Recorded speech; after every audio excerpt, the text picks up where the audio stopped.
I'm moving over because I see legends coming, right? I see Mr. Terrell Davis coming. He looks like he could suit up and play right now. He looks Terrell Davis, Hall of Famer. He's ready to go. I don't know if he can break any tackles there actually anymore. I'm not sure about that. He's ready to go. The old hot change. Here he is. I don't want to take another hit. What's up, man? Don't worry, buddy. All right. Terrell Davis, Hall of Famer. I was talking like yesterday. I mean, I said to a bunch of people, I think Super Bowl XXXII was my favorite Super Bowl ever, right? Nah, you can just listen to us. Okay, all right. It's old-fashioned. But Super Bowl XXXII was my your favorite Super Bowl ever? Ever. I think it was. The game was awesome. You guys were what? 9-point underdogs? Well, I always tell my story. I embellish a little bit. So we were 20-point underdogs in that game. It felt like it because the NFC had dominated for so long. You remember that, right? They were on a 13-year run. Right. And we had AFC. I mean, it wasn't even competitive. They're gonna dominate you guys. Right. And so we heard that the entire week. Did you? Yeah, 2 weeks we heard we didn't stand a chance playing against the Green Bay Packers. Well, here's the deal. Right. We knew we were built like an NFC team. You were built like that's where people slept on you. Yeah, they were like, it's a finesse run game. I'm like, no, we're not a finesse run game, dude. Right. Like, we can get into the dirt. Yeah. And so that was, I think, their miscalculation of our team going into that game. And, we showed like we can play with the big boys. What was the motivation in that game? More of like the bulletin board, the NFC, Green Bay's going to steamroll them, but you also had we got to win one for John here. We don't know how many more chances we got, right? Do you remember the vibe that week? Like, can you tell us about that a little bit? Chris, it was exactly that because we had respected number 7. He had been, I couldn't have asked for a better QB, man. Right. Like, dude had every tangible, intangible you can ask for in a quarterback. And one of the greatest of all time. Really allowed me to blossom. Right. Underneath him, and in that offense. And so to see where he was going, he was aging out. And so we were like, man, we're in a position to be really good. Right. And obviously you want to win the Super Bowl for yourself, but the extra motivation was, man, I'd love to be able to win one with John. Right. Be able to help him win his first one. Right. The John Elway documentary that came out several weeks back focuses on that Super Bowl and that run, and it's easy to forget that you had to fight through that migraine that just popped up out of nowhere. What was it, second quarter it hit you? It hit in the end of the first quarter. Yeah. I can't see. And he goes, well, let me tell you, you don't have to see on this one. We're going to fake it to you. And then John kept it around the edge and ran it in the end zone, right? But you have to go back to that moment and just realize how, man, that was the timing couldn't have been worse. You must have been like, what? Dude, I'm cursed. I've experienced migraines since I was 9 years old. I battled through them in middle school, high school, college. Right. And they are the most debilitating thing you can ask for from human being to have. And they always are triggered by my vision leaving. Once my vision goes, I can't see for 45 minutes to an hour. Right. And then I have these major, debilitating headaches where I can't do anything but go sit in a dark room. Yeah. So to have that happen, in a game like that, you could not imagine how I was like, I was like, God, whatever you need, whatever you want me to do, I'm going to do. Just let me be able to come back and play in this game. Right. And so to have that, I feel like I was letting everybody down, my teammates, man. I'm sure. My coaches, the fans, everybody. It was really, You feel powerless, man. I couldn't do anything about it. I had to just kind of wait it out. The long halftime helped, the fact that it let it clear out, right? The Lord was the Lord was listening. That halftime had to be an hour. Right. So when I was leaving after the first quarter and my vision started to go, we're down on the goal line. Right. We're changing field. The quarter, right. Quarter switching. Right. So I have to make a decision. Do I tell Mike that I can't see? Or do I just stay in the game? Right. And I said, no, I don't want to do that because if it gives me the football, I don't want to be responsible. I don't want to fumble anything. Right, so I went and told him that. I said, hey, Mike, I can't see. And, of course, Mike, as a pro he is, it's okay. You don't need to see, TD. I'll tell you what, you don't need to see here. But if you're not in the game, they won't believe we're going to run the football. Right. And so once he said that I was okay, I was like, all right, you know what? Man, I trust my coach. Right. Just don't give me the football. Right. I'll go out there and I'll figure it out. Right. So that's what I did. I went out there and I figured it out, and John rolled out and we scored a touchdown. Amazing. So when it happens to you, the first thing that goes is your vision? Yeah. Like that's your first sign? Nothing before that? It just starts to get blurry, out gets of hazy? Nowhere. Wow. Out of nowhere. And matter of fact, it just happened 7 days ago. Now, what's been happening recently, the last 4 or 5 years, my vision will go for about an hour, 45 minutes. But I don't have any subsequent headaches anymore. You know, I've been Okay. Yeah, so thank God. Right. But hour comes back and see. So what happens is that my vision leaves, and people say, well, are you blind? Is it black? I said, no, it's not like it's black. It's like if I'm looking at you, It's just fuzzy. I can only see half your face. Right. And it's like things Man, are consider missing. yourself lucky. I mean, no. Come on, don't take I gotta that. deal with them. I know. Don't take that. Yeah. Don't worry, I'll No, get but them back. it's like looking through like you ever stare at if you stare at a bright light, Yeah, right. and then right. you try to focus on and you see all like Right, those the little spots, dots, like right, like yeah, bulbs. right. That's what it looks like for an hour. Huh. I can't. So it's like Right. bulbs, like flashing bulbs in my eyes. Right. And so I have to go sit in a dark room, Yeah. quiet dark room, and Just let it hopefully pass. that subsides. And then the headache comes, and it is no joke. Yeah. Like it is brutal. Right.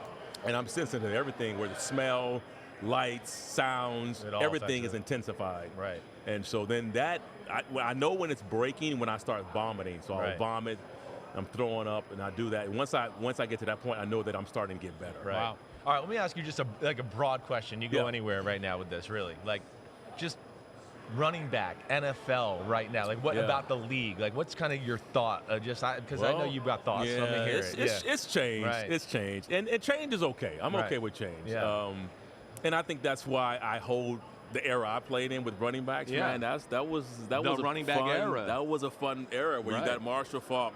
I'm playing against Barry Sanders, Exactly. Thurman Thomas, Emmitt Smith. Jerome Bettis, Yeah. Emmitt Smith. I mean, you name it, man. It was just a fun. You couldn't be a good team, it felt like, unless you had a good running unless back. you had a running back. Right? Now And- everyone's like, and it's starting to come back a little. A little bit, but I don't think it would ever. Right. It's an expensive,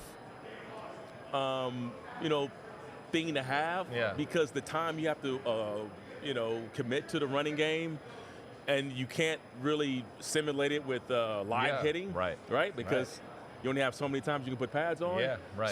So the mesh points and stuff they get out of whack.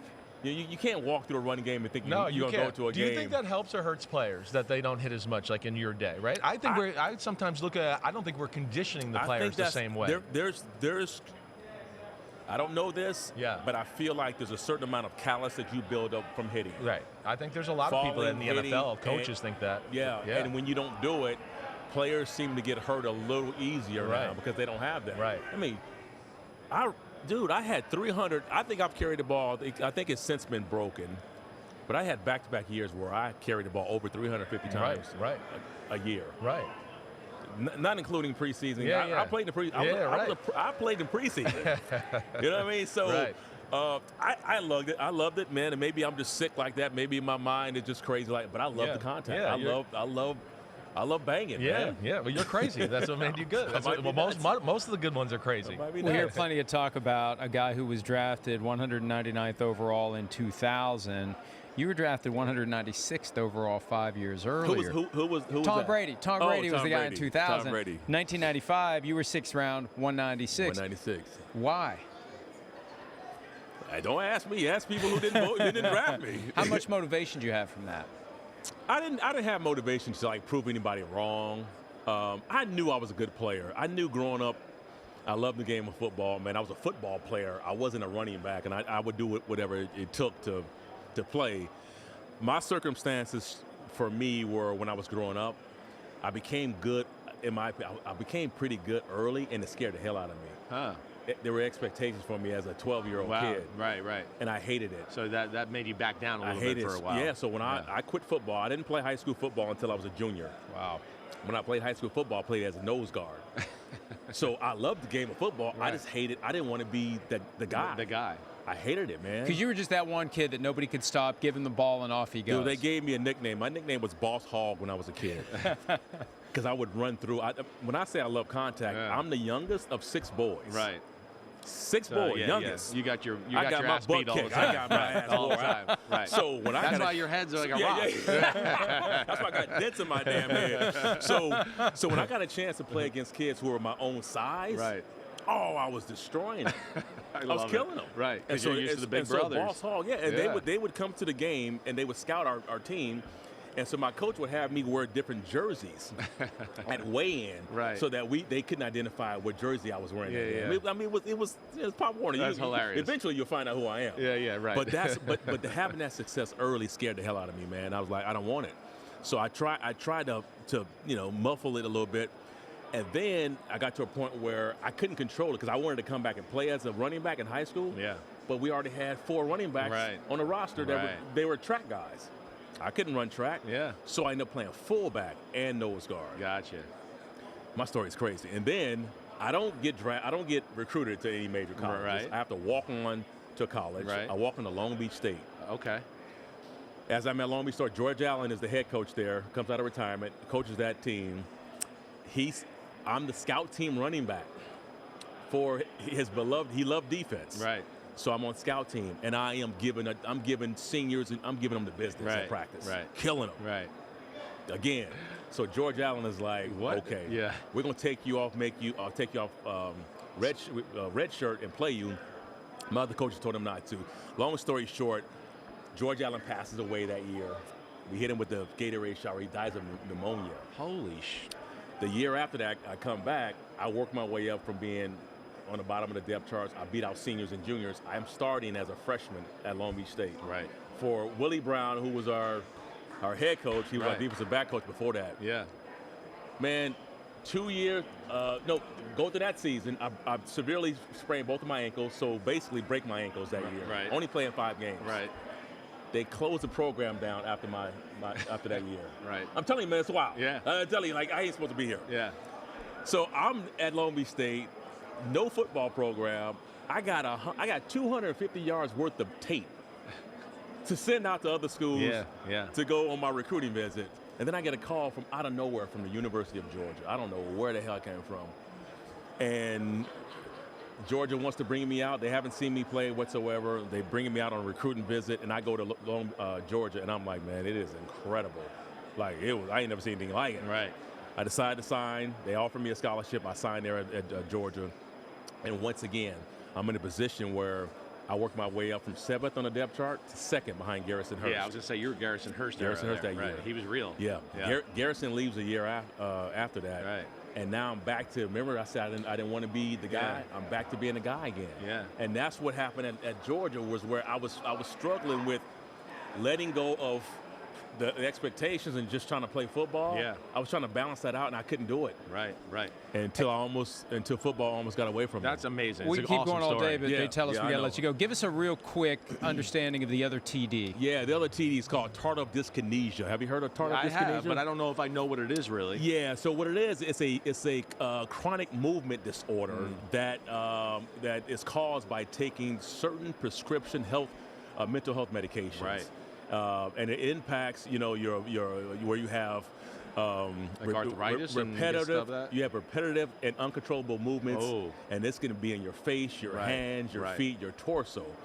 And so, although I don't have TD, I do and have been struggling with mental health and chronic conditions. So I know what that feels like to not know what's going on. And I was almost taking some medicine and medication, and as treatment.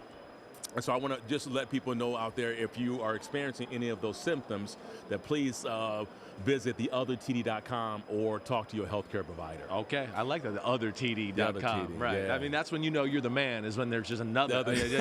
I'm TD, Not the TD. the other TD. The other TD.com. The original TD, Terrell Davis. It's great to spend some time with you again. We could keep you here all day, but we can't. So we'll let you go on to the next one. We'll be back with Joe Flacco right after this. Hi, it's Mike Florio. Thanks for watching PFT on YouTube. Hit subscribe for the latest news and analysis from Pro Football Talk.